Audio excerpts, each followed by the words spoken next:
হ্যাঁ, এই যে তানবিন, এই তানবিনের পরের শব্দটা দেখতে হবে। তানবিনের পরে আমরা দেখতেছি যে মিম। মিম হচ্ছে ইদগামে বা গুন্না। তো বা গুন্না আসলে কী করতে হবে? গুন্নার সহিত মিলাইয়া পড়তে হবে। কীভাবে?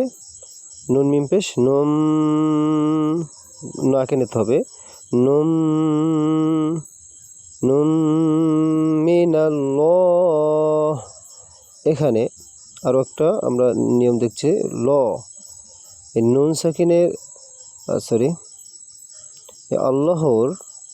আল্লাহর পূর্বে যদি জবর আসে, এই যে আমরা দেখতে পাচ্ছি যে জবর, যে আল্লাহর পূর্বে জবর, তো জবর আসলে এই আল্লাহর শব্দটা কীভাবে পুর হবে? তো আমাদের বলতে হবে মিনাল্লাহ, মিনাল্লাহ, অক্ফ করতে হবে। অক্ফ করলে এখানে সাকিন হয়ে যাবে। মনে মনে আমরা সাকিন ধরে অক্ফ করব। এই যে দেখা যায় যে অক্ষর চিহ্নটা আসছে, এই যে অক্ষর চিহ্ন, ঠিক আছে? সো আমরা এখন অক্ফ